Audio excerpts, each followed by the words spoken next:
Welcome grade 12s, and today we're going to do some chemistry revision and specifically be looking at chemical change, which means we're looking at rates of reaction, equilibrium, acids and bases. Redox doesn't come into this because that's part of your chemical it's part of electrochemistry. So it's really just rates, equilibrium, and acids and bases. I'm going to try get through one question of each of those, okay? And we're going to do it in the order that you'll get it in your exam. So we're going to start with some rates, okay? So let's just go through the question. Now, I know that sometimes they're quite long questions. Don't worry about that. We're just trying to put it into context. And we'll get to the important stuff. So it says to us, the reaction between dilute hydrochloric acid, okay, and sodium thiosulfate, Na2S2O3, is used to investigate one of the factors that influences reaction rate. The balanced equation for the reaction is, and that should be arrow, is the sodium thiosulfate, don't worry about the -2 over there, plus the hydrochloric acid gives me sodium chloride, sulfur solid, water, and SO2 gas. The hydrochloric acid solution is added to the sodium thiosulfate in a flask. The flask is placed over a cross drawn on a sheet of white paper as shown in the diagram, and the time taken for the cross to become invisible is measured to determine the reaction rate. So there's the diagram of what happens. This is actually a really nice reaction, and if you've never seen it, and you have access to the internet, it's really worth Googling this and see if you can get a YouTube video of it. It's really nice to see. It's one of those reactions that will come up quite often because the reason why we do this is because by drawing the cross on the white piece of paper, when you add your solutions together, they go from clear to milky because you're producing sulfur, which is a precipitate, okay, and it doesn't dissolve in the water, and eventually you don't see the cross. So you can judge the rate of the reaction by how long it takes you to not see the cross. So you can judge it by the same amount every single time. It's a very easy way to get to the same place of completion, all right, or the same amount of product as you've had before because of not being able to see the cross. It's a really nice experiment. Now they tell you that you've got 4 experiments. A to D are conducted during this investigation. The volumes of reactants used in each of the four experiments and the time of the reactions are summarized in the table below. So we have the experiment, we have the volume of the sodium thiosulfate, the volume of water added to that volume, and the volume of hydrochloric acid, and then how long it takes for the reaction to take place. Then we've got a couple of questions, all right? So now these first 4 are fairly simple, so these are the first ones you're going to try. First, I want you to state the two factors that can influence the rate of the reaction. I want you to write down the name or formula of the product that causes the cross to become invisible. I want you to give a reason why water is added to the reaction mixtures in experiment B to D, and I want you to write down an investigative question for this reaction, okay? I'm not going to give you too long on these ones because we've got others that I think will take you longer and are a little bit more important for you. Well, that's a bad word. It's not that they're more important, I think they're just a little harder for you. So I'm only going to give you 2 minutes for these 4 questions, okay? So I'm going to give you 2 minutes, and your 2 minutes starts now.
Okay, grade 12s, your time is up. I know you're not done, but that's okay. Let's see how you did, all right? So here, two factors that influence the rate of reaction for the rates of the reaction above. Now, the two easiest ones to do are, first of all, temperature. Now, they didn't change temperature on this one, but temperature absolutely plays a role. The next one is the concentration of the reactants. Please be specific here. Don't just write concentration, okay? Make sure that your examiner knows you mean the reactants. And the third one, and you only needed to write two, and those are the two I would normally write. The third one, yeah, it's a little bit out there, is you could add a catalyst. I would be hesitant to use a catalyst in a reaction like this because it doesn't need it. And also, I've never seen this reaction happen with a catalyst, but you could always put one in. We can't use pressure as one of the influences simply because we don't have any gases involved, okay? Then they asked you to write down the name or formula of the product that causes the cross to become invisible, and we would actually need to go back to the original equation to see that, and it's the sulfur, okay? So it's the sulfur that we need to do, so either you can write sulfur or you can write out sulfur, okay? Either way, it doesn't matter. Then, now this is quite important because now we're going to understanding the skill in the reaction. It says, give a reason why water is added to the reaction mixture in experiments B to D. What are we doing with the water? We're diluting we're changing the concentration. So why do we do it? To change the concentration. But we're changing the concentration of the sodium thiosulfate. Okay? And you can write it like that. The square brackets mean concentration, so we're fine, but it's to change the concentration of the sodium thiosulfate. It's to dilute it. Okay? That, of course, then brings us to the understanding of the next question, which is to write down the investigative question for this. This is so important. Number one, you cannot start these questions with the words will or does. Because if you start, will the concentration affect the rate of the reaction? You can answer that with a yes or a no. You'll get naught. Any question that can be answered with a yes or a no will get you naught, regardless of what you do. So we don't use, oh, no, that's not what I wanted. I wanted that. So we don't use will or does. Okay, let's just get rid of that silly little line. So there's lots of ways. So you're going to start, you can use the words how does, what is the relationship, what are they looking for in these questions? Do you recognize that there's a relationship between your variables?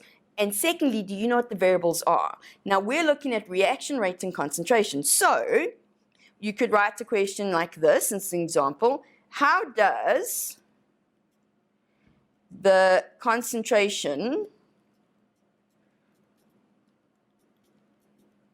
of the reactants,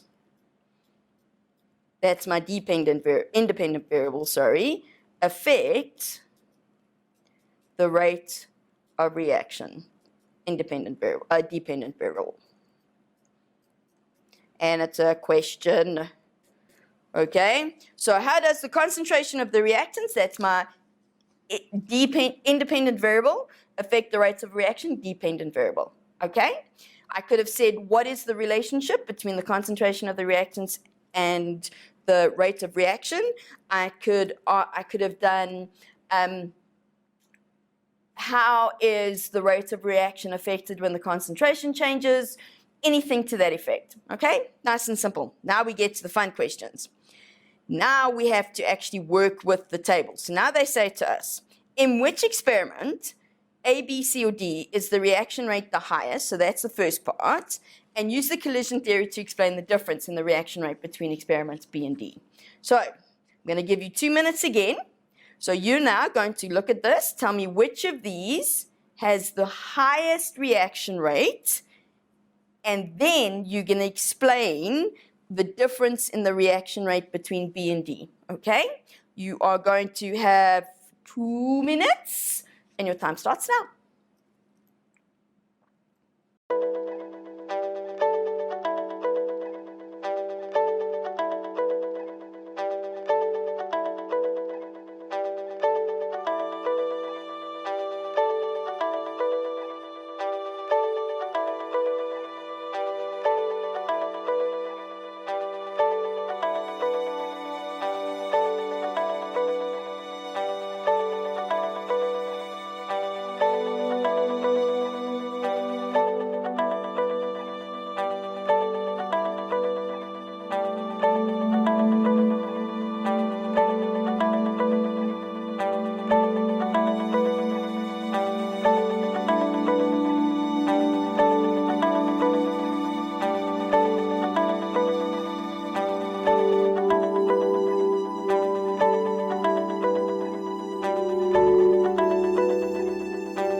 So, grade 12s, let's see how we did. Okay, so now the question was, in which experiment A, B, C, or D is the reaction rate the highest? So you look at your times, and the one with the smallest time has the highest reaction rate. It means it went faster.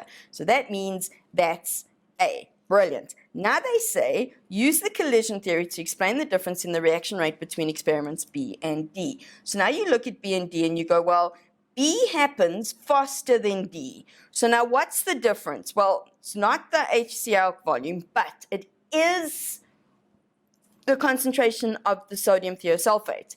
Because in D, we have 10 centimeters cubed of the sodium thiosulfate added to 15 centimeters cubed of water, whereas here I've got 20 and only 5 centimeters cubed of water. So B has a higher concentration. Okay, now whether you explain this answer from B's point of view or from D's point of view, it doesn't matter, just stick to it. So I'm going to do it from D's point of view.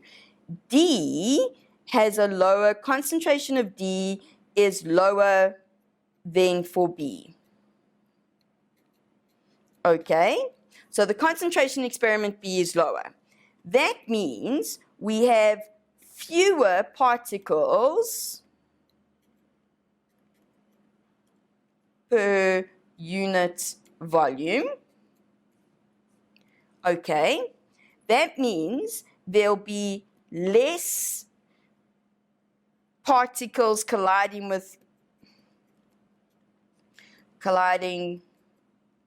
with the correct orientation, okay?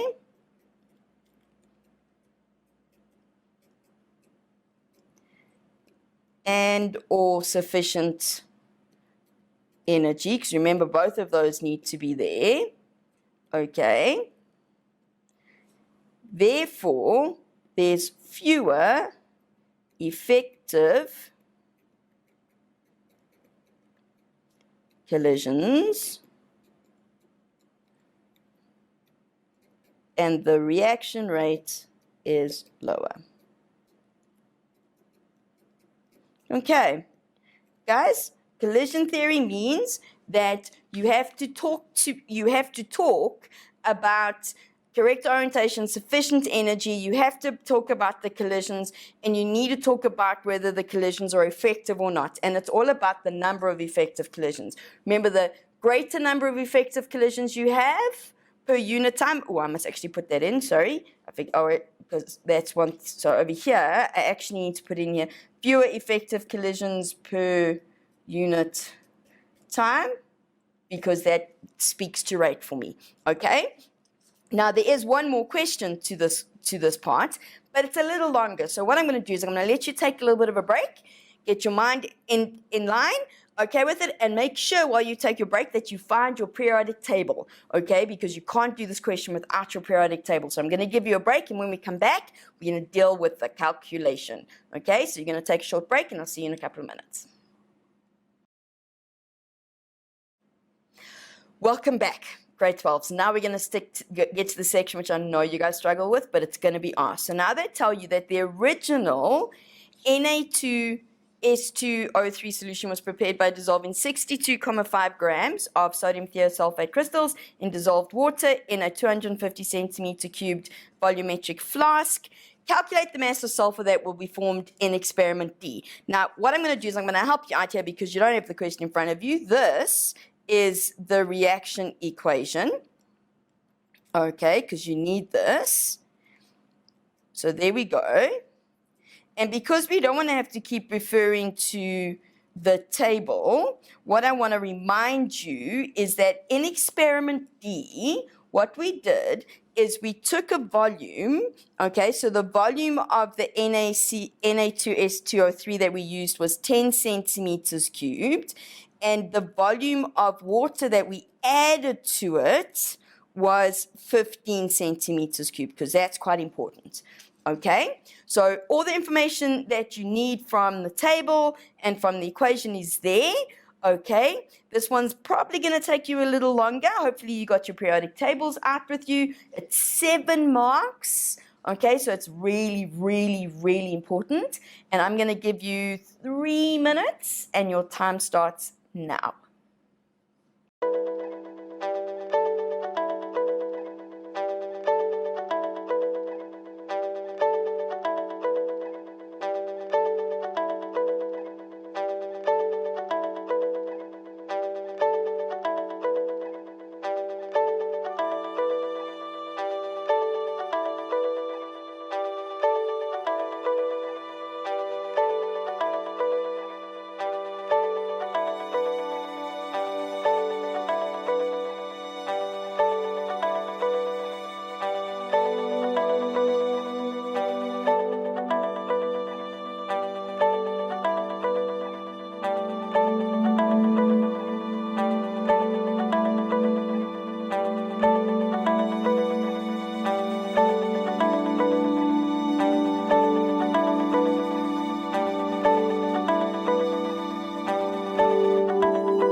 Okay, grade 12s, how did we do? I'm hoping none of you gave up along the way, because this really isn't as bad as it looks, okay?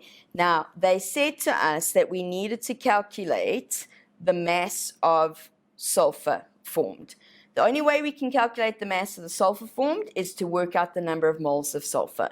The way we work out the number of moles is we look at the number of moles of the sodium thiosulfate that we used, okay? We need to start with this original information, okay? So where we start is we go, well, I know what mass we had, and I know the volume. So the first thing we're going to do is we're going to work out the concentration, the original concentration of the sodium thiosulfate. In order to do that, I need to know the molar mass of the sodium thiosulfate, okay? Now, that's why you needed your periodic table. Sodium is 23. Sulfur is 32, and oxygen is 16. Now, I've worked all of this out, so I'm not going to take the calculator out and do it because I've already got it. And this is 158, and this is just to save some time, grams per mole. Now I can work out the concentration of the sodium thiosulfate using that equation. And they told us that we had used 62,5 grams, and this is 158. Now, the original volume was 250 centimeters cubed. Remember, it's got to be in decimeters cubed, so we're going to divide by 1,000, and now this is 1,58 moles per decimeter cubed. Why is this important? Because I took that solution and I took 10 centimeters cubed of it. I added another 15 centimeters cubed of water to dilute it. But because I only took a small portion of it, I need to know how many moles of that solution I had. So the number of moles that I'm working with is concentration times volume. That concentration is 1,58. The volume of the solution, okay, is 0,01. I don't use the 15 centimeters of water, okay, because that doesn't change the number of moles. That just dilutes it. That changes the overall concentration. But I took of my original, I took 10 centimeters cubed. So actually, I'm working with, and it's a really horrible number, 0,0158 moles of sodium thiosulfate. Now, when I look at the sulfur to the sodium thiosulfate, it's a 1-to-1 relationship, and I have to show this ratio. Okay, so now I go here, and I go, fine, now I want the number of moles of sulfur, which is going to be this times 1/1, because that's the ratio that they're reacting. So I'm going to make 0,0158 moles of sulfur, but that wasn't what they wanted. They wanted the mass. So I take my number of moles and, I multiply by the molar mass of sulfur, which is 32, and I get 0,51 grams. Okay, nice and tiny, and I'm sure some of you went, oh, but Tracy, you make it look so easy, or you do it so quickly, but I've been doing this for a long time, so I shouldn't struggle with these. Shouldn't. Okay, now, let's move on to the next question. So here we go. Initially, 2,2 grams of pure CO2 gas is sealed in an empty 5 decimeter cube container at 900 degrees Celsius. Calculate the initial concentration. Not so bad. Give a reason why equilibrium will not be established. That's an interesting question. Because of the calculation, I'm going to give you 2 minutes, and you're going to answer those 2 questions for me, and your 2 minutes starts now.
Okay, so let's see how you did. We've got to calculate the concentration of the CO2. Well, pretty much we're going to use the same equation we did just now, but I need to have, so this is 2.1, the molar mass of carbon dioxide. So carbon is 12, oxygen is, oh, that's not a 3, that should be a 2. It's only 2 oxygens in carbon dioxide. So that's 2 times 16. That gives me 44 grams per mole. And they want concentration, and it's a 5 decimeter cubed container. So C equals M over M times V. So this was, 2,2 divided by 44 times 5. Okay, and 0,01 moles per decimeter cubed. Now they ask an interesting question, because they say, give a reason why equilibrium will not be established. Well, all they put in was CO2. In order for equilibrium to happen, there needs to be a reaction taking place that has a forward and reverse reaction happening. There's no chemical reaction happening. Equilibrium cannot be established. Okay? Simple as that.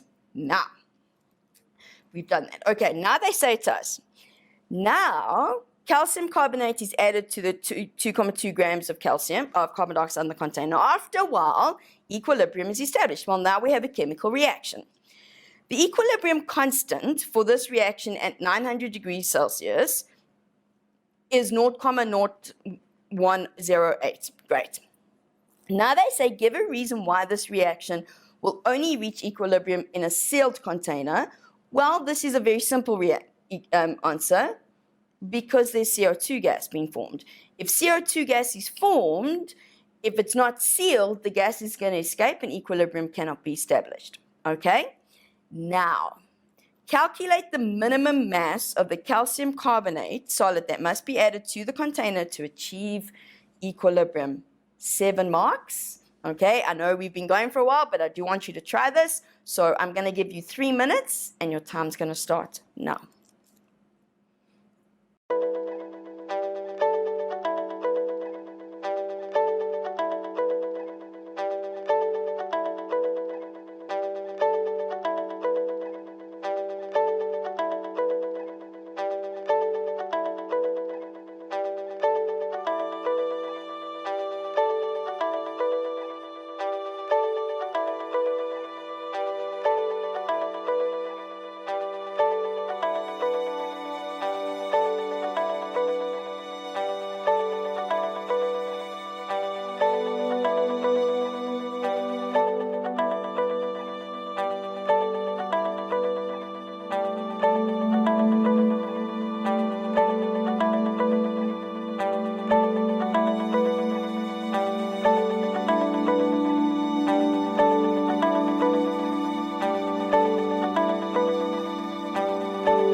Grade 12s, I'm pretty sure some of you are like, oh, it's Casey, I hate this. And some of you are trying really hard to use the table, and that's fine. You actually can use the table for this if you really wanted to. I like this question for a couple of reasons, but mainly because it's a little different to what you're used to. Also because they tell me what the equilibrium constant is, and I have solids involved. Okay, so let's look at what would happen here. Now, we want the minimum mass of the calcium carbonate.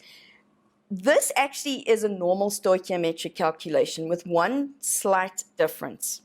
Your Kc value, okay, the Kc expression is simply the concentration of the CO2 because those are solids. Now that expression happens to be equal to 0,0108. That means that the concentration of your carbon dioxide that we have in the equilibrium mixture at the end is 0,0108 moles per decimeter cubed, okay?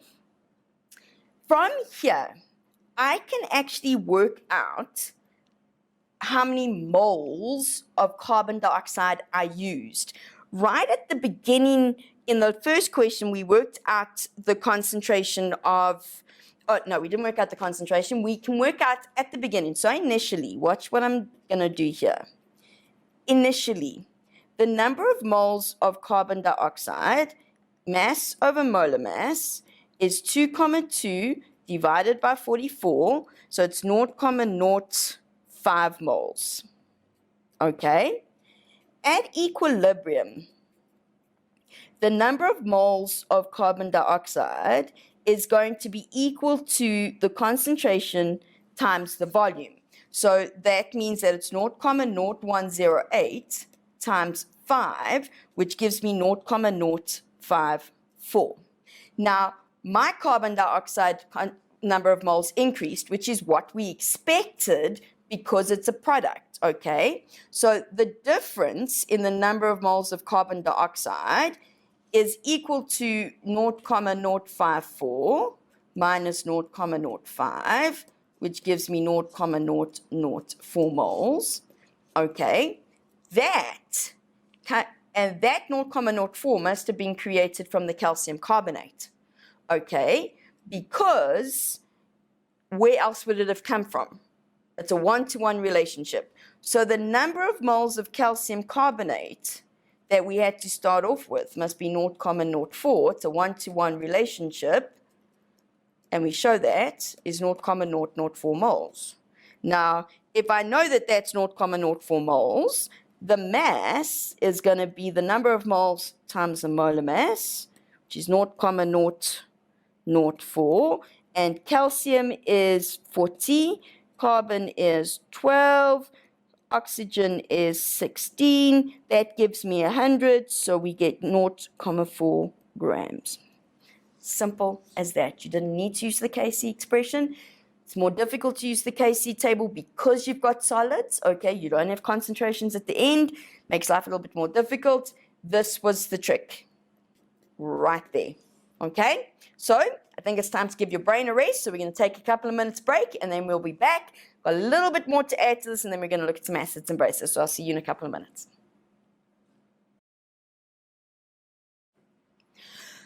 Okay, last section, guys, and let's just quickly look at a couple of extra questions. Now, same equilibrium system, and now they say to you, how will each of the following changes affect the amount of CO2 gas? The first thing is they ask you, write down increase, decreases, or remains the same, and remember this is at equilibrium, once it reaches equilibrium. If we add more calcium carbonate at 900 degrees Celsius, well, nothing's going to happen. It's going to remain the same because the equilibrium constant is the same, all right? It doesn't change the fact that we're going to get to a final concentration of 0,0108 because the equilibrium constant doesn't change because we didn't change temperature. Then they tell you that the pressure is increased. Well, here by changing the pressure absolutely affects the fact that you have a gas. Increase in the pressure means it's going to favor the side that has no gas particles, so it's going to decrease. Okay, so nice and simple. Now they ask you, okay, we've done that question, there we go. Now they say to you, it is found that the equilibrium constant at 727 degrees is now 2.6 times 10 to the minus 6. It gets lower. Is this reaction exothermic or endothermic? And they ask you to fully explain your answer now. Watch how we go through this. The Kc value decreased. Now, the only thing in the Kc value is a product concentration. That means the concentration of the products decreased. Therefore, the reverse reaction was favored. Okay?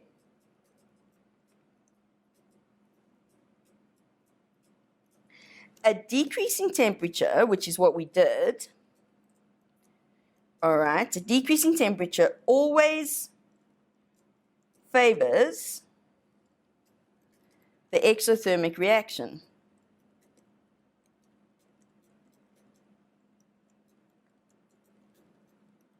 Which means for us, the reverse reaction is exothermic. So if the reverse reaction is exothermic, the forward reaction is endothermic. Question answered. Okay, work through it step by step. Look at what happens to the Kc value. Then, as a result, look at what happens to the products and the reactants. Then you can decide which reaction is favored and whether it's exothermic or endothermic. Okay, let's go on to an acids-base question.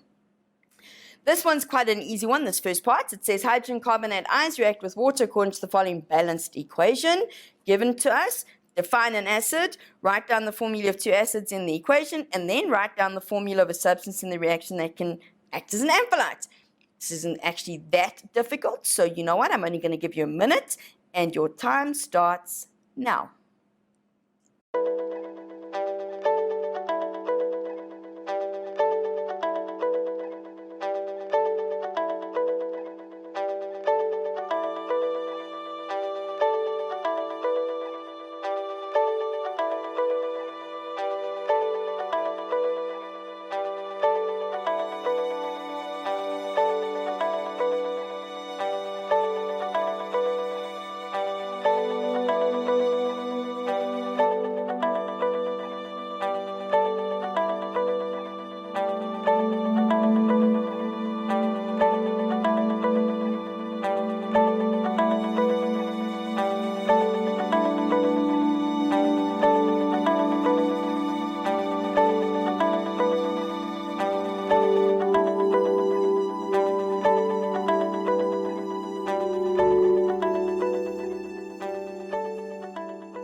All right, grade 12s. I know some of you aren't finished. I'm sorry. I just want to get through quite a bit before the end of this lesson. So first thing it says, define an acid according to the Lowry-Bronsted theory. Well, an acid is a proton donor. Okay, nice and simple, not a problem. Write down the formula of the two acids in the equation above. So you go, which of these can donate protons? Well, HC3 is not going to, because watch what happens. The water is actually giving its proton, its hydrogen, to the HCO3 minus to create the carbonic acid, which then actually gives us away as to what those two are. So that means that the two acids are H2O and the carbonic acid. That's nice and easy. Then they say, write down the formula of a substance in the reaction that can react as an amphiolite. Now remember, your amphiolites are substances that can act as both acids and bases, not in this reaction, okay? And this reaction is either going to act as either. In fact, there are two amphiolites, and the one I would expect you to write down without hesitation is water, but the second one is actually this molecule, is that ion, because it has the ability to both give and take hydrogens. Okay, they accepted both. Now, look at this. Look at this. Ooh. And we cry, it's all right. What I'm going to do is I'm going to work through these ones with you, just because we don't have enough time for me to let you work through them on your own. But that's okay. Now it says, during an experiment, 0.5 deciliters cubed of 0.1 mole solution of HCl is added to 0.8 mole deciliters cubed of a sodium hydrogen carbonate solution with a concentration of 0.25. They give you the balanced equation, and then they want to know the concentration of the hydroxide ions. This really isn't as difficult as it sounds. There's a trick to it though. So what we've got is they tell me that the concentration of the acid is 0.1 moles per decimeter cubed, and the volume of the acid that we use is 0.8. The base that we use has a concentration of 0.25, and no, I used the wrong volume. Sorry, that volume is 0.1. Okay, so that's 0.1. The volume of the base that we use is 0.8. Now, in a situation like this, I know some of you attempted to go N over NB equals C over VA. You can't. The fact that they don't say they neutralize each other means that we have something left over. The fact that they're asking for the OH minus concentration means that I have to have base left over, and I need to know how much. So, first thing I'm going to work out is the number of moles of my acid, which is 0.1. Oh, wait, yes, hang on, wait. 0.1. I think I've written some of these yeah, 0.1, and that's 0.5. 0.1 times 0.5. So the acid, we have 0.05 moles of acid. Okay. The number of moles of my base that we're using is 0.25 times 0.8. Okay, and that gives me 0.2. Now you can see there's significantly more base. It's a one-to-one relationship between the acid and the base. So now watch. The number of moles of base that are used is going to be 0.05 times 1 over 1. Okay, so we want to know the number of moles of base left over, which is going to be 0.2 minus 0.05, which gives me 0.15. Why have I done that? Because if we go back to my original equation over here, which is this one, this shows me that when HCO3 minus breaks up, it gives me OH minus. This is just having the same. If I put an Na plus, I would end up with Na plus here. It's a one-to-one relationship, okay? So if I go back down here, I'm going to get a one-to-one relationship. So this number of moles tells me that the number of moles of OH minus is going to be equal to the number of moles of base that are left, which means I'm going to have 0.15 moles. But the question was, what is the concentration? So, concentration is number of moles over volume. But now the trick is, what's the volume? Well, remember, in this equation, the volume of the acid I put in was 0.5. The volume of the base that I put in was 0.8. So my total volume is 1.3. So that gives me 0.12 moles per decimeter cubed. Sure, I went through that very quickly. I'm sorry, because I want to get to the last question. This is really important. That's the look, it's a shoe.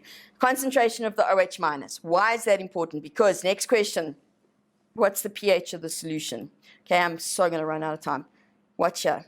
OH minus times H3O plus gives me 1 times 10 to the minus 14. I know that that's 0.12. That is what I'm looking for. Okay, now I divide by the 0.12, okay, which I have worked out already. Give me a second while you work it out before you come. So we get 8.3 times 10 to the minus 14. And I know some of you are going, but where are you going with this, Tracy? Well, remember, to get pH, I need the negative log of the H3O plus ion. Okay, so now I go negative and I just type this into my calculator. Okay, and I get 13,08, and I'm happy with that because I have OH minus ions left over. That tells me that my final solution will be basic, quite strongly basic. Okay, but I'm actually going to end up with, in my final solution, NaOH. I end up making sodium hydroxide. That's an incredibly strong base. I expect a high pH there. Okay, I went very, very quickly. Now, if you got this OH minus value wrong, don't worry about it. If you use it correctly like I've done in this question, you'll still get all the marks for that. Okay, guys, remember this section is practice, practice, practice, and I've run out of time, so I need to say goodbye, and I'll see you again next time.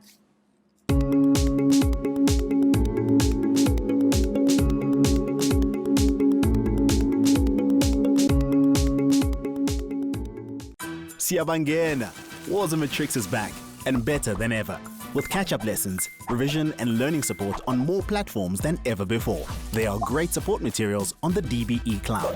Find us on television and revise 10 subjects. And if you miss something, relax, Ntwana. Go to our YouTube channel or DSTV catch-up. Need help? Check out Vele, our Telegram-based chat platform where teachers are waiting to help you. Prefer WhatsApp? Send questions or voice notes to our Wars of Matrix WhatsApp line. And that's not all. Want to test yourself? Check out the Matric Live app.